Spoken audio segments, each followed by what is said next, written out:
Hey everyone, my name is Reba DuPont, and today I'm going to be doing a speech over rugby. Rugby is a sport that is up and coming, slowly making its way into the US. Did you know that about 65% of Americans watch NFL? Well, according to the numbers, football is the biggest sport followed here. But when I educate you more about rugby, you'll understand why it needs to grow here, learn about some traditions and misconceptions of the sport, which could convince you to change the channel. So for those of you who don't know, rugby is a game that originated in 1823 by a student named William Webb Ellis, which went to rugby school in England according to rugby.com.au. This not only means that it was originated before football, but that football grew from the sport of rugby. Since the sport began in England, it's not yet popular here. Rugby was first introduced to the US in the mid-19th century on the East Coast and is slowly growing.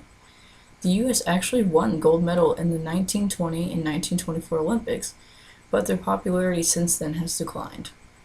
Here locally, the University of Arkansas has a men and women's rugby team with over 25 players on each team. Most people from this area don't know rugby is played here or even what it is.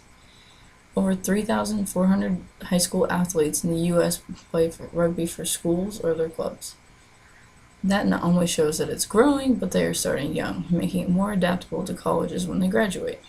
The real issue with rugby being so underrated in this area is that you cannot receive scholarships to play the sport, making athletes skeptical to even play.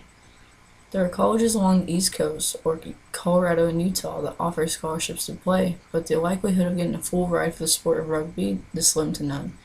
But according to the New York Times, more than 180 college rugby teams have started in the last 4 years, creating more financial aid opportunities. Roughly 100 women and 75 men across the country received rugby scholarships just last year.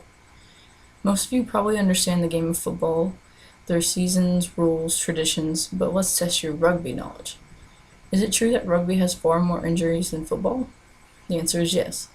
Since rugby is played with only mouth guards and sometimes a scrum cap, which is like a softer version of a helmet,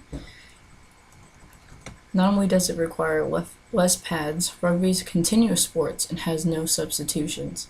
What does this mean? Well, if a player on the field feels like they are severely injured, which usually only happens with concussions or broken bones, they can be taken off the field only after the play. With that being said, once a player is taken out of the game, they cannot be put back in. But don't be confused, rugby is still a high contact sport with tackling still in play. Rugby is far more intense than football and also has a great social aspect to the sport. Rugby has a lot of traditions, and one of them being socials after the game.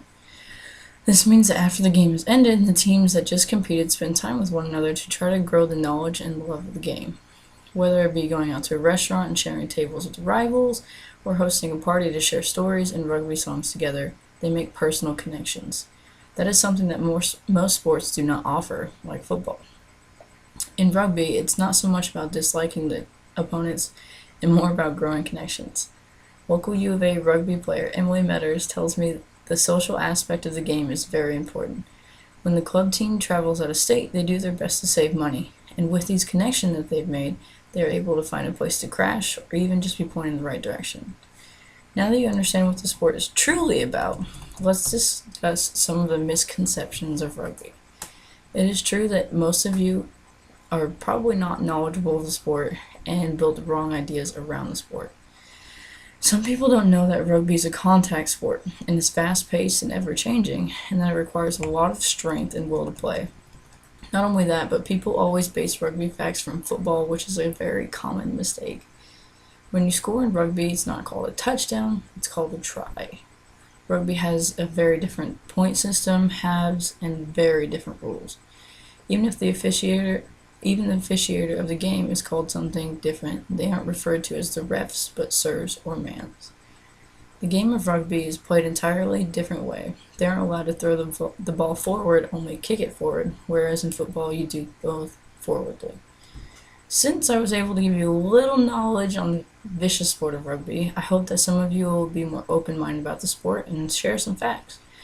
I strongly encourage all of you to watch the sport or ask some questions to get a better grasp on the game. Thank you all so much for your time.